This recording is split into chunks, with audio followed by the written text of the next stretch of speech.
નમસ્કાર, નિર્માણ ન્યૂઝની વિશેષ રજૂઆત ઝીરો અવર કાર્યક્રમ સાથે હું છું યજ્ઞ ત્રિવેદી। દર્શક મિત્રો, આજે ઝીરો અવર કાર્યક્રમમાં વાત કરવાની છે કે એક બાજુ જ્યારે ભારતની વાત કરતા હોઈએ અને ભારતમાં એક બાજુ ફુગાવાના દરમાં વધારો જોવા મળી રહ્યો છે, મોંઘવારીના દરમાં પણ વધારો જોવા મળી રહ્યો છે।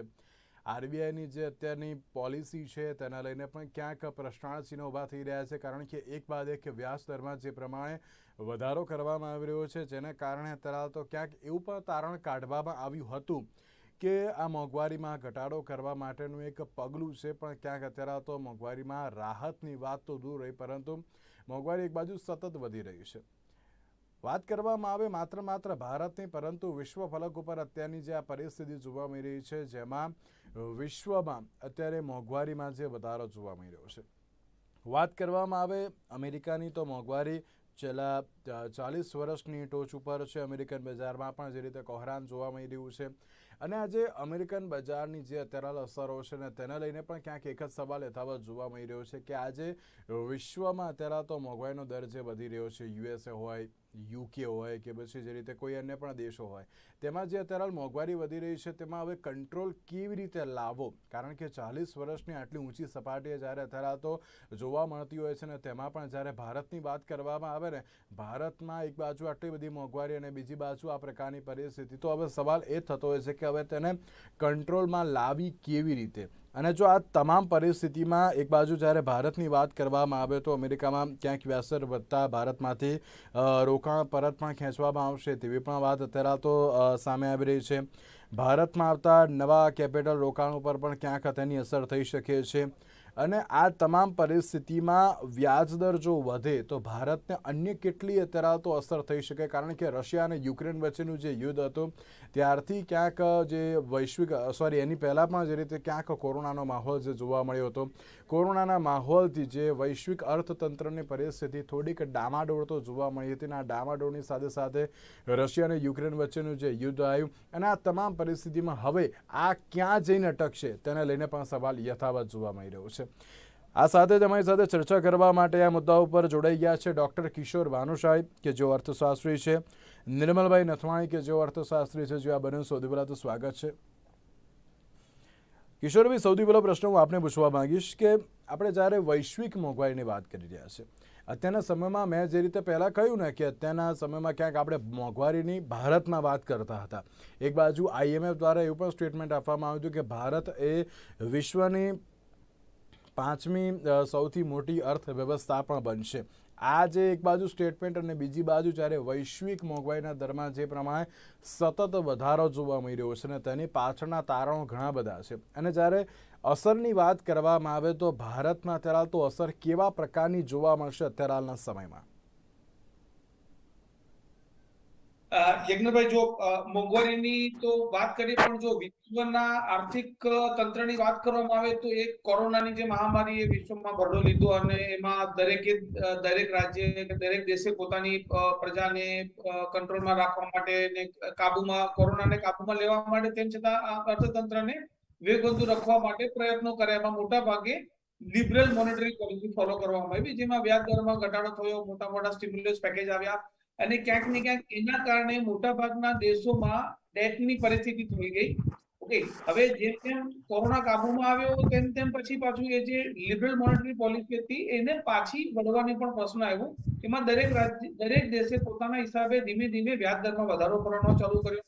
હવે જ્યાં વૈશ્વિક અર્થતંત્ર આ થોડી કોરોનાની મહામારીમાંથી બહાર આવવા થોડું સક્ષમ થયું હતું, ત્યાં પછી આપણે યુક્રેન અને રશિયાની વોર થઈ, અને યુક્રેન રશિયાની વોરના કારણે મેજર ઇશ્યુ આવ્યો બે વસ્તુના કિંમતમાં। એક, ફૂડની પ્રાઇસીસ વધી, એટલે જે રશિયા અને યુક્રેન જે કન્ઝમ્પશનની કે ઘઉં કે ચોખાની જે આયાત કરે છે, ઓઇલની આયાત નિકાસનું કામ છે, ગેસનો મોટો સપ્લાયર છે રશિયા, એના કારણે વૈશ્વિક સ્તરે જે ખેતીની કિંમતો હતી એમાં પણ વધારો થયો, ઓઇલ પ્રાઇસમાં વધારો થયો, ગેસ પ્રાઇસમાં વધારો થયો, અને આખું એક માર્કેટ તંત્ર બદલવા માંડ્યું।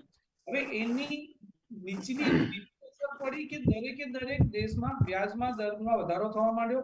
હવે જ્યારે વ્યાજનો દર વધે ત્યારે એની સીધી ઉલટી અસર પડે રોકાણો ઉપર, એટલે જેમ જેમ તમારો વ્યાજનો દર વધે તેમ તેમ તમારું ઇન્વેસ્ટમેન્ટ ઘટે, અને ઇન્વેસ્ટમેન્ટ ઘટે તો અનએમ્પ્લોયમેન્ટ વધે। એટલે એક તરફ વૈશ્વિક સ્તરે આપણે ગ્રોથની વાત કરીએ. હવે વૈશ્વિક ગ્રોથનું જે IMF નું તારણ હતું એ વિશ્વના ગ્રોથની અંદાજ હતો 6%નો. હવે એ વૈશ્વિક ગ્રોથ જે 6%નો અંદાજ ઉપર હતો એ આવીને ઉભો રહ્યો 3.2% ઉપર 2022માં. હવે 2023 નું પાછું અંદાજ 2.9% છે. એટલે વિશ્વનો વિકાસ દર પણ ગગડતા લેવલ ઉપર છે. તમે અત્યારે અમેરિકાની વાત કરી. હવે અમેરિકાનો જે વિકાસ દરનો જે અંદાજ હતો એ 3.2%ની આજુબાજુનો હતો, પણ એ ખરેખર ગ્રોથનો જે આંકડા આવ્યા એ માત્ર 1% ઉપર છે. એટલે દરેક દેશ આની સામે ઝઝુમી રહ્યો છે. ભારતમાં કદાચ જોવા જઈએ તો વૈશ્વિક અર્થતંત્રની ફલકમાં આપણી પરિસ્થિતિ થોડીક રિઝનેબલી સારી છે. પછી તમે એને મોંઘવારીના પરિપ્રેક્ષમાં વાત કરો કે ગ્રોથના પરિપ્રેક્ષમાં વાત કરો, અહીંયા હું એક વસ્તુ કહીશ કે આપણે ભલે એમ કહીએ કે આપણું 5મું નંબર ઉપર આપણે આવી ગયા, બ્રિટનને પછાડીને આપણે 250 વર્ષ જેણે રાજ કર્યું અને આપણે એના કરતા આગળ નીકળી ગયા. હવે એ કંઈક રાજી થવા જેવી બાબત નથી, કેમ કે જ્યારે તમે વાત કરો છો ત્યારે તમે GDP ની વાત કરો છો, પણ જ્યારે એની સામે તમે પર કેપિટા ઇન્કમની વાત કરો, માથાદીઠ આવકની વાત કરો, તો ભારતની માથાદીઠ આવક કેટલી આવી? $2500. હવે એની સામે બ્રિટનની $47,000ની આવક છે. એટલે તમે એ રીતે ગણી શકવાના નથી. ભારત માટે એક કપરું પાસું એ થયું કે આ બધા જે આંકડા આવતા હતા એની સાથે સાથે અત્યારે વર્લ્ડ ઇકોનોમિક ફોરમના હ્યુમન ડેવલપમેન્ટ રિપોર્ટના આંકડા આવ્યા, જેમાં આપણે 190 દેશમાંથી આપણો નંબર 132માં આવીને ઉભો રહી ગયો. એટલે આર્થિક વિકાસ સાથે સાથે જે માનવ વિકાસની વાત છે ત્યાં ઘણું બધું કરવાની જરૂર છે. અને ત્યાં ભારત સરકારના જે પણ આપણા પગલા ક્યાંક આપણે થોડા એમાં કાચા પડ્યા છે. એવું મારું કારણ કે જ્યારે વૈશ્વિક અર્થતંત્રની વાત કરતા હોય ને તેમાં પણ એક વાત તો અત્યારે હાલ જે સામે આવતી હોય છે કે જે દુનિયાની અર્થવ્યવસ્થાનો જે મોટો દેશ છે અમેરિકા, અને તેમાં પણ આ પ્રકારની પરિસ્થિતિ આની પહેલાં પણ ક્યાંક વૈશ્વિક અર્થતંત્રને લઈને ચિંતા વ્યક્ત કરવામાં આવી હતી. પણ હવે જે રીતે ક્યાંક જે મોટા મોટા જે વિકસિત દેશો છે ને તેમાં આ પ્રકારની પરિસ્થિતિ, તો તેના કારણે અત્યારે તો જે હજુ વિકાસશીલ દેશ છે તેમને ક્યાંક હજુ પણ વધારે પડતી તકલીફ થાય તેવી સંભાવનાઓ વ્યક્ત કરવામાં આવી રહી છે. નિર્મલભાઈ, જ્યારે મોંઘવારીની વાત કરવામાં આવે, આપણે અત્યાર સુધી મોંઘવારીના ભારતની જે મોંઘવારી છે તેનો મોંઘવારીનો દર છે તેને લઈને આપણે અત્યાર સુધી ઘણી બધી ચર્ચા કરી, અને અત્યારે ક્યાંક સવાલ એ થઈ રહ્યો છે આ વૈશ્વિક અર્થતંત્રનો. અને વૈશ્વિક અર્થતંત્રમાં જે વિકસિત દેશો છે ને તેમાં આ પ્રકારે મોંઘવારીનો જે દર છે જે સતત વધી રહ્યો છે. જે રીતે કહી શકાય કે ક્યાંક 8.3ની વાત હતી ને તે પ્રમાણે તો જોવા મળી રહ્યો છે. ક્રૂડ ઓઇલના જે ભાવમાં પણ અત્યારે તો જે રીતે વધારો ઘટાડો જોવા મળી રહ્યો છે. ક્યાંક તેને કારણે જે ઇન્વેસ્ટમેન્ટ અમેરિકા અમુક જગ્યાએ કરતું હતું તે પણ અટકાવી નાખશે, કારણ કે મોંઘવારી અત્યારે તો સતત વધતી જતી જોવા મળી રહી છે. ગમે તેમ કરીને અત્યારે તો જાહેર જનતાને તો જે યોગ્ય વસ્તુઓ છે તે તો પહોંચાડવાની બહુ જરૂર છે, પણ આ પ્રકારે જો મોંઘવારીમાં સતત વધારો થશે તો તેની અસર વૈશ્વિક અર્થતંત્રને કેવી રીતે પડશે? આપનું મંતવ્ય. યજ્ઞભાઈ, સૌથી પહેલા તો અત્યારે જે મોંઘવારી પ્રવર્તી રહી છે એના માટે બે મુખ્ય કારણોને જવાબદાર માનવામાં આવી રહ્યા છે. એક, વૈશ્વિક મહામારી કોરોના. એ ફક્ત કોઈ એક દેશ કે કોઈ એક પ્રાંત પૂરતી મર્યાદિત નહોતી. આ મહામારીએ સમગ્ર વિશ્વને ભરડો લીધો હતો. એની અસર વિશ્વના તમામ દેશોમાં ક્યાંક તો હદ ઉપરાંત ગજા બહારની અતિ તીવ્ર અસર દેખાણી હતી, અને ત્યાં અત્યારે સૌથી વધુ મોંઘવારી આપણે જોઈ રહ્યા છીએ. અને માંડ હજુ તો એ વૈશ્વિક મહામારી કાબુમાં આવતી હતી ત્યાં યુક્રેન રશિયા વોરે કેટલીક વસ્તુઓની અછત સર્જી, અને એ અછતને કારણે જે સપ્લાય ચેઇન હતી એ વધુ એક વખત ડિસ્ટર્બ થઈ. પરિણામે જે સપ્લાય ગોઠવાઈ રહી હતી એ ડિસ્ટર્બ થવાને કારણે અત્યારે આપણે વધુ કિંમત જોઈ રહ્યા છીએ. ખાસ કરીને વિશ્વના જે મોટા દેશો છે એ અત્યારે શા માટે આવી મોંઘવારીની સમસ્યાથી પીડાઈ રહ્યા છે? મુખ્ય કારણ એ કે વૈશ્વિક મહામારીનો સામનો કરવા માટે વિશ્વના તમામ દેશોએ પોતાના ગજા જેટલો કે ગજા ઉપરાંતનો એક તો ખર્ચ કર્યો એને કારણે સરકારો આર્થિક મુશ્કેલીમાં થોડી સપડાઈ, અને બીજું કે અર્થતંત્રના પૈડા ચાલુ રાખવા માટે ઉદાર આર્થિક નીતિનો આશરો લેવામાં આવ્યો. અમુક રાષ્ટ્રોએ તો હેલિકોપ્ટર મનીનો ઉપયોગ કર્યો, જે અત્યંત જોખમી બાબત છે. આ હેલિકોપ્ટર મની અર્થતંત્રમાં ઠલવાયા નાણાંની થોડી તો થોડી રેલમછેલ દેખાય અને આમ ઉદાર આર્થિક નીતિને કારણે, હળવા વ્યાજદરની નીતિને કારણે, જુદા જુદા પેકેજને કારણે લોકોના હાથ પર નાણાં ફર્યા જ કર્યા. વસ્તુની અછત હતી, લોકો વસ્તુ મેળવવા માટે જે નાણાં ફરી રહ્યા હતા એનો ઉપયોગ કરતા હતા અને આમ મોંઘવારી છે એ વધતી ચાલી. હવે આ મોંઘવારી જે વધી છે એ તો 2 વર્ષનું પરિણામ છે. આપણે એને તાત્કાલિક કાબુમાં લેવાનો પ્રયત્ન કરી રહ્યા છીએ. એક વખત તો મોંઘવારી બહુ બહુ છેતરામણી છે યજ્ઞભાઈ. એમાં ટૂંકા ગાળા માટે કદાચ એકાદ મહિના માટે એમાં ઘટાડો પણ દેખાય, પણ વધુ એક વખત આપણે જોયું કે 6.7% આવેલી મોંઘવારી ફરી એક વખત 7% આવી ગઈ. તો એ ક્યારે ઉછળશે એનું એક માપ લેવું મુશ્કેલ હોય છે. અને રિઝર્વ બેંકના ગવર્નર શક્તિકાંત દાસે પણ કીધું કે મોંઘવારી બહુ ઝડપથી કાબુમાં નહીં આવે. માર્ચ 2023ની ડેડલાઇન તેઓએ આપી છે. આજથી આપણે વિચારીએ તો હજુ 6-7 મહિનાનો સમય છે. મોંઘવારી ધીમે ધીમે કાબુમાં આવશે, આવી એક વાત શક્તિકાંત દાસે કરેલી છે જે આપણે ધ્યાનથી સમજવા જેવી છે. હેલિકોપ્ટર મનીનો જે કોન્સેપ્ટ હતો ને તે ક્યાંક અત્યારે તો ક્યાંક ફેલની વાત તો આપણે ના કહી શકાય, પણ જે આપ્યો છે એ થોડો ઘણો અત્યારે તો ખોટો. કારણ કે જે હેલિકોપ્ટર મનીનો જે કોન્સેપ્ટ હતો, એક બાજુ જે નાણાં ના હોય તો આપણે અત્યારે તો છાપીને જો નાણાં આપી દેવામાં આવે તો ક્યાંક અત્યારે તો જે ડિમાન્ડ એન્ડ સપ્લાય અત્યારે તો જે સિમિલર થઈ શકે તેના માટેની એક વાત પણ હતી, પણ તે હજુ સુધી જોવા મળ્યું નથી. આપણી સાથે ડૉક્ટર રવિ દિવેરા કે જેઓ માર્કેટ એક્સપર્ટ છે આપણી સાથે જોડાયા છે. રવિભાઈ, આપનું પણ સ્વાગત છે. રવિભાઈ, જ્યારે આપણે વૈશ્વિક અર્થતંત્રની પરિસ્થિતિને લઈને ચર્ચા કરતા હોઈએ અને જેમાં જે વિકસિત દેશો છે, મેં જે રીતે પહેલાં કહ્યું કે અત્યારે યુકે પણ છે, અત્યારે માત્ર યુએસ નહીં, યુકેમાં પણ અત્યારે તો આ જ પ્રકારની પરિસ્થિતિ છે. મોંઘવારીનો દર જે સતત વધતો જોવા મળી રહ્યો છે, આની વૈશ્વિક અર્થતંત્રો પર અસરને લઈને સૌથી પહેલાં આપનું મંતવ્ય અને સાથે કયા સેક્ટર સૌથી વધારે આમાં અફેક્ટ થાય, એટલે કે અસર થાય તેવી શક્યતાઓ છે?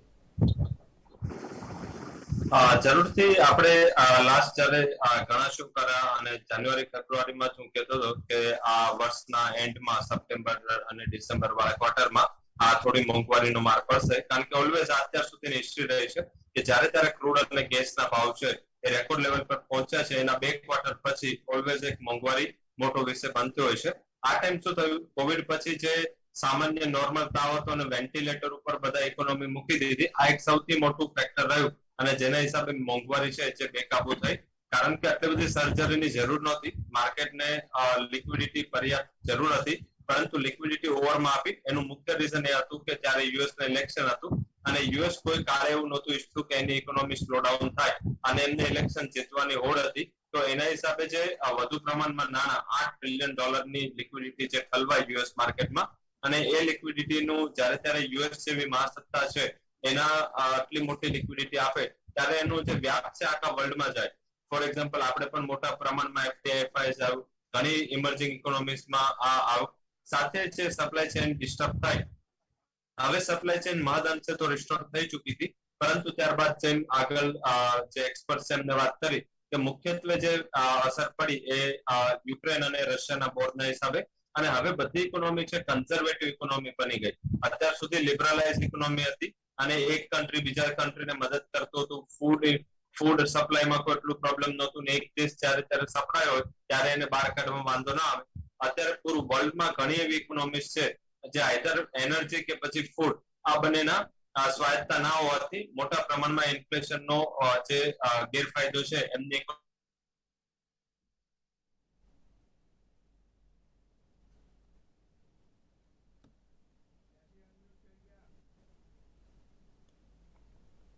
રવિભાઈ, આપનો અવાજ નથી આવી રહ્યો. રવિભાઈ,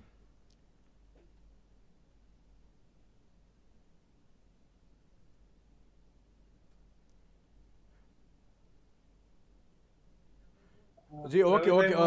રવિભાઈ, આપણે હું 1 મિનિટ રોકવા માંગીશ.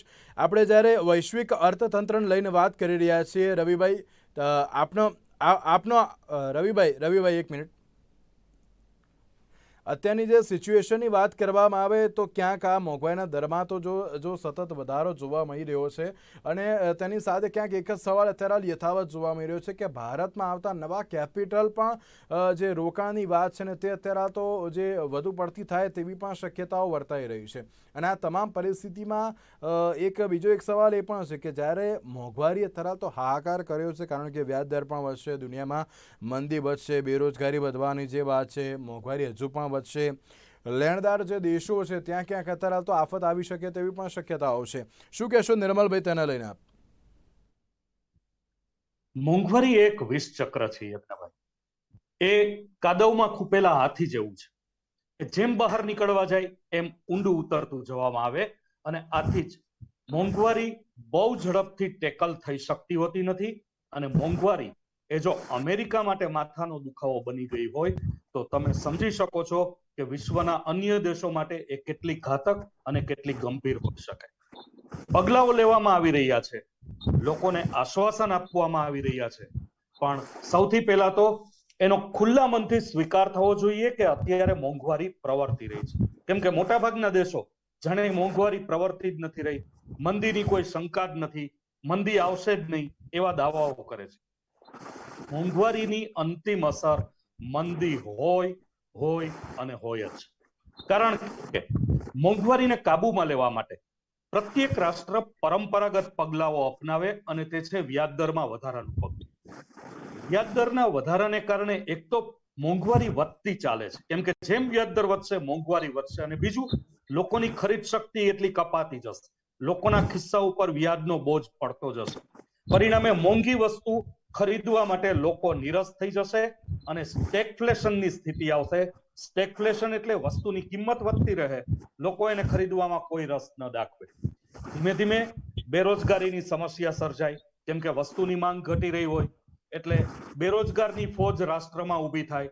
અંતે બેરોજગારોની ફોજ ઊભી થાય એટલે સમગ્ર રાષ્ટ્રની ખરીદ શક્તિ કપાતી હોય. તો આવી વિકટ પરિસ્થિતિમાંથી સમગ્ર વિશ્વએ પસાર થવું પડતું હોય છે. આપણને એમ લાગે કે વ્યાજદર વધારાથી મોંઘવારીને કાબૂમાં લાવી શકાશે, પણ હવે સમગ્ર વિશ્વના દેશોની સામે એ ચેતવણી આવી છે કે જો હવે વ્યાજદરમાં વધારો કરવામાં આવે તો મોંઘવારી ઉપર એની આકરી અસર પડે અને મંદીના પગરણ થાય. ભલે અત્યારે મંદીની તો ભારતને કેટલી અસર થઈ શકે છે? સ્વાભાવિક છે કે ભારતનો પણ એમાં સમાવેશ થાય. અત્યાર સુધી ભારત સલામત રહી શક્યું છે, પણ જો ભારતમાં પણ વ્યાજદર વધારાના ડોઝ આવ્યા જ કરે તો ભારતમાં પણ વસ્તુઓ મોંઘી બને, ભારતમાં પણ બેરોજગારીનો દર વધે, અને આ બે વસ્તુ ભેગી થાય એટલે ભારતીય અર્થતંત્ર પણ મંદીમાં સપડાઈ શકે. સમગ્ર વિશ્વના દેશોએ વ્યાજદર વધારાના બોજમાંથી પર રહી હવે એનાથી દૂર થઈ અને કંઈક રચનાત્મક પગલાઓ વિચારવાની આવશ્યકતા છે. અન્યથા આમને આમ મોંઘવારીમાં વધારો અને મંદીની આશંકામાં વધારો થતો જશે, એ ભારત હોય કે અમેરિકા હોય. બિલકુલ સાચી વાત છે. જી રવિભાઈ, અવાજ આવી રહ્યો છે મારો? હા જી આવી રહ્યો છે. જી રવિભાઈ, આપ કઈ કહેતા હતા? જી હા, બેઝિકલી જે અમેરિકા છે આનું મૂળ કારણ છે પર્ટિક્યુલર એનું ઇલેક્શન્સ હતો એટલે થોડું અમેરિકાએ એક મોટા પ્રમાણમાં લિક્વિડિટી ઠાલવી એટલે મોંઘવારી એનું કારક બની. હવે જે સેક્ટર વાઇઝ તમે પૂછી રહ્યા હતા, સેક્ટર વાઇઝ ટેકનોલોજી સેક્ટરને સૌથી વધારે અસર પડશે, કારણ કે એ યુએસ, યુકે, યુરોપ બધા સાથે સંકળાય છે. ઓટો સેક્ટરને આની ઇફેક્ટ પડશે. ઓલરેડી સેમિકન્ડક્ટરના ઇશ્યુ ચાલે છે અને આઈ થિંક કે ત્યાં પણ પર્ટિક્યુલર ખરીદ શક્તિ ઘટે ત્યારે પ્રોબ્લેમ આવે. કન્ઝ્યુમર સેક્ટરને થોડી અસર પડશે મોંઘવારીમાં. અમેરિકામાં જો તમે તો ગ્રોસરી ઇન્ફ્લેશન માજા મૂકી છે, સાથે ફૂડ ઇન્ફ્લેશન પણ વધુ છે, તો કન્ઝ્યુમર સેક્ટર છે ત્યાં પણ ખરીદ શક્તિનો અભાવના હિસાબે એને પ્રોબ્લેમ આવે. Metal sector prices already down turn આવી ચૂક્યા છે, તો મેટલ સેક્ટરને પ્રોબ્લેમ આવે. ઓઇલ અપસ્ટ્રીમ કંપનીઓને પ્રોબ્લેમ આટલો નહીં આવે, પરંતુ વિન્ડફોલ ટેક્સના હિસાબે એને કંઈ કમાવાનું પણ નથી. પણ ડાઉનસ્ટ્રીમ સેક્ટર છે જેમાં પેન્ટ છે, જેમાં ઓએમસીસ છે, આ બધાને આનો પ્રોબ્લેમ નડી શકે. તો ઘણા એવા સેક્ટર છે જેને આ મોંઘવારી અને ગ્લોબલ જે ગ્રોથ આગળ પરિમલ જે જણાવી રહ્યા હતા, તો ગ્લોબલ ગ્રોથને અસર થાય તો ભારત એનાથી ઓછી અસર થાય, પરંતુ બાકાત કોઈ પણ દેશ ના રહી શકે. આપણી પાસે રેનકોટ છે એટલે ઓછા પલળીશું એવું માનવું, પરંતુ વરસાદ આવશે એટલે થોડા ઘણી અસર, થોડા ઘણા છાંટા તો બધાને ઉઠશે, કારણ કે આ એક ગ્લોબલ વિલેજ બની ચૂક્યું છે. એક દેશની સીધી કે આડકતરી અસર છે એ તમામ દેશોને આની પડે છે. પરંતુ આગળ જતા જે વધારે સિચ્યુએશન થશે એ મને એવું લાગી રહ્યું છે નવેમ્બર ડિસેમ્બરમાં હજી પણ થોડું આપણે જોવાનું છે, કારણ કે અમેરિકામાં ઇન્ફ્લેશન છે તો આટલા બધા ટાઈટ સ્ટેપ હજી જ્યાં સુધી મિડ ટર્મ ઇલેક્શન પતશે નહીં અમેરિકામાં ત્યાં સુધી લેવામાં નહીં આવે તો ત્યાં સુધી કદાચ તમને ઇન્ટરેસ્ટ રેટમાં આટલો બધો સુધારો નહીં જોવા મળે, પરંતુ હવે જે આગળ જતા ડિગ્રોથ છે એ સૌથી મોટું નેગેટિવ ફેક્ટર રહેશે, જેની અસર ભારતને ઓછી પડશે. હું 100% માની રહ્યો છું, કારણ કે આપણે જીડીપી જે રિયલ જીડીપી છે એ એક જ મોટી ઇકોનોમી છે જેનો રિયલ જીડીપી પોઝિટિવ છે. આપણે છે ચાઇનાનો છે, સાથે એક આંકડો આવ્યો છે, બહુ ઇન્ટરેસ્ટિંગ આંકડો છે. એક મોટી રિસર્ચ એજન્સી આંકડો બહાર પાડ્યો છે કે ગયા વર્ષે મીન્સ કે 2021 ના વર્ષમાં જે ટોપ 10 સિટીઝ છે ગ્રોથ વાઇઝ વર્લ્ડના, એમાં 8 સિટી ચાઇનાના હતા અને 2 સિટી ઇન્ડિયાના હતા. આ વર્ષે 6 સિટી ઇન્ડિયાના છે જે ટોપ 10 વર્લ્ડમાં ગ્રોથ ધરાવતા સિટી છે, એમાં 6 ભારતીય સિટી છે, માત્ર એક જ સિટી ચાઇનાનું છે. તો આ ક્લિયર ઇન્ડિકેશન છે કે વર્લ્ડ કઈ તરફ જઈ રહ્યું છે. પરંતુ ભારતીય ઇકોનોમી છે એકવાર આ ઇન્ફ્લેશનનું ઝંઝટ પતી જાય પછી એક જે IMF એ 3 વર્ષ પહેલા કીધું હતું કે India emerging as a bright spot of the world, તો ડેફિનેટલી મારું માનવું છે કે આપણે બ્રાઇટ સ્પોટ રહેશું, કારણ કે આપણે બહુ મોટી લિક્વિડિટી ઇકોનોમીમાં ઠાલવી નહોતી. આપણે જે પણ લિક્વિડિટી આપી હતી એ લોનના પાર્ટ રૂપે ગવર્મેન્ટે આપી હતી, ત્યારે થોડું ખરાબ લાગ્યું હતું ઇન્ડસ્ટ્રીને, પરંતુ આજ આપણું પોઝિટિવ ફેક્ટર સાબિત થશે. બિલકુલ સાચી વાત છે. એટલે હેલિકોપ્ટર મનીનો જે કોન્સેપ્ટનો અત્યારે તો યુઝ કરવામાં આવ્યો તો એ ક્યાંક અત્યારે તો થોડો ઘણો ફેલ સાબિત થયો તેવું કહી શકાય રવિભાઈ? હા, જરૂરથી હેલિકોપ્ટર મનીની ઇકોનોમી હેલિકોપ્ટરની જેમ જ ઉઠશે, કારણ કે અત્યારે જોઈએ તો જાપાનને ધારે છે એ લોકોને ખ્યાલ છે કે ઇન્ટરેસ્ટ રેટ એમને વધારવો પડે, પરંતુ એ વધારી નથી શકતા કારણ કે ત્યાં ડિમાન્ડ ને થોડું કન્સર્ન હોય છે. જાપાન હેલિકોપ્ટર મની જાપાનથી જ આવવાના આવશે. હવે જાપાન ખુદ ના તો ઇન્ટરેસ્ટ રેટ વધારી શકે છે, ના તો ઇન્ફ્લેશન કાબુમાં લઈ શકે છે. હવે ઇન્ફ્લેશન કાબુમાં લેવા માટે સૌથી પહેલી સેન્ટ્રલ બેંક ઓફ ઇંગ્લેન્ડ, જેને સૌથી પહેલા વ્યાજદરમાં વધારો કર્યો હતો, હવે જો સાચામાં વ્યાજદરમાં વધારો કરીને ઇન્ટરેસ્ટ રેટ ઇન્ફ્લેશનને કાબુમાં લેવામાં આવી શકાતો હોત તો અત્યાર સુધીમાં યુકે નું ઇન્ફ્લેશન કાબુમાં આવી ગયું હોત. પરંતુ યુકે નું ઇન્ફ્લેશન અત્યારે વર્લ્ડમાં હાઈએસ્ટ લેવલ છે ટોપ ઇકોનોમીમાં. તો મારા હિસાબે સપ્લાય જ્યાં સુધી રિસ્ટોર નહીં થાય અને જ્યાં સુધી સપ્લાયનો ઇશ્યુ સોલ્વ નહીં થાય ત્યાં સુધી કોઈ પણ આ ડિમાન્ડ સાઇડનું ઇન્ફ્લેશન છે જ નહીં. ડિમાન્ડ સાઇડનું ઇન્ફ્લેશન કોવિડ પછી 1 વર્ષ રહી ગયું. હવે જે પણ તકલીફ છે સપ્લાય સાઇડનું ઇન્ફ્લેશન છે. અત્યાર સુધી તમે જો કાલના ડેફિનેટલી જો તમે યુએસ ના ઇન્ફ્લેશન રીડિંગ જોશો કે યુકે ના આજના બપોરે આવેલા ઇન્ફ્લેશન રીડિંગ જોશો તો એમાં ક્લિયર છે કે ગ્રોસરી ને ફૂડ ઇન્ફ્લેશન વધુ છે. હવે ધીમે ધીમે એનર્જી પ્રાઇસીસ વધવાના છે અને મારા મત મુજબ અહીંથી 15-20% એનર્જી પ્રાઇસીસમાં ઉછાળો તમને વિન્ટર ડિમાન્ડમાં થશે યુએસ યુકે ની, તો તમને આગળ જતા એ હેરાન કરશે. અત્યારે ફૂડ ઇન્ફ્લેશન તકલીફ દઈ રહ્યું છે, આગળ જતા ડેવલપ ઇકોનોમીને મારા હિસાબે એનર્જી પ્રાઇસીસ થોડું મહત્વનું રહેશે અને આ એને ઇન્ફ્લેશન ને નીચે જલ્દી, જેમ આગળ પરિમલ જે કીધું કે શક્તિકાંત દાસે કીધું હતું કે ઇન્ડિયન ઇન્ફ્લેશન નીચે આવતા માર્ચ એપ્રિલ થઈ જશે, પણ આવતા સપ્ટેમ્બર સુધી મીન્સ આ સપ્ટેમ્બર થી આવતા સપ્ટેમ્બર સુધી ડેવલપ ઇકોનોમીનું ઇન્ફ્લેશન કાબુમાં નહીં આવે. બિલકુલ. કિશોરભાઈ, આપ કંઈ કહેવા માંગતા હતા અને સાથે આપને એક સવાલ એ પણ કે જ્યારે એક બાજુ IMF દ્વારા એમ કહેવામાં આવ્યું હતું કે જે ભારતની જે ઇકોનોમી છે એ જે હવે આવનારા વર્ષોમાં ક્યાંક 5મી વિશ્વની સૌથી મોટી ઇકોનોમી પણ ક્યાંક બનવાની છે, જે શક્યતાઓ પણ તેમણે દર્શાવી હતી, અને એક બાજુ આ વૈશ્વિક અર્થતંત્રની આ પ્રકારની પરિસ્થિતિ જો કંટ્રોલમાં લાવવાની વાત હોય તો કેવી રીતે લાવી શકાય? અને આ જે શક્યતા જે હતી કે ના 5મી મોટી ઇકોનોમી એ બની શકે ખરી? જંગભાઈ, એક તો સીધી ગણતરી કરવી પડે કે જ્યારે ભારતના અર્થતંત્રની વાત કરીએ તો ભારતનું અર્થતંત્ર ગ્લોબલાઇઝ પ્રોપર વેમાં હજુ નથી થયું. હજુ પણ આપણે કન્ઝર્વેટિવ માઇન્ડસેટમાં છે, કેમ કે જો ટોટલ વર્લ્ડની ફોરેન ડાયરેક્ટ ઇન્વેસ્ટમેન્ટમાં ભારતનો હિસ્સો જોઈએ તો બહુ લિમિટેડ છે, 3-4% ઉપર આવે છે. વર્લ્ડ ટ્રેડમાં ભારતનો હિસ્સો બહુ લિમિટેડ છે.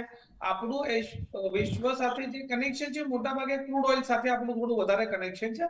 એટલે આપણી જે ભારતની ઇકોનોમી છે ઇન્ટરનલ કન્ઝમ્પશન ડ્રિવન ઇકોનોમી છે, એટલે બહારની જે આર્થિક ગતિવિધિ હોય એની અસર આપણા પર એટલી ઓછી પડે છે.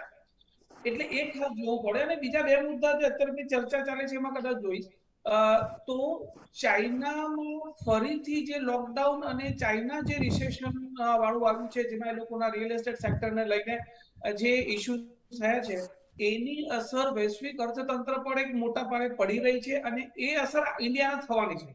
એટલે ઇન્ડિયા જે કદાચ કનેક્ટેડ હોય તો એ એશિયન કન્ટ્રી સાથે કનેક્ટેડ છે.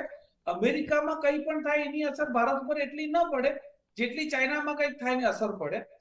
ભારત પાસે વૈશ્વિક અર્થતંત્રમાં આજના પરિપ્રેક્ષમાં એક સારી ઓપોર્ચ્યુનિટી એ છે કે જ્યાં જ્યાં ચાઇનાએ પોતાનો પગપેસારો કરેલો છે એક્સપોર્ટના કોન્ટેક્સમાં કે માર્કેટના કોન્ટેક્સમાં, ત્યાં ભારત પોતાની છાપ ઊભી કરી શકે એમ છે. પણ હવે એના માટે આપણી તૈયારી હજુ કેટલી, એમાં ક્યાંક આપણે કાચા પડીએ. બિલકુલ.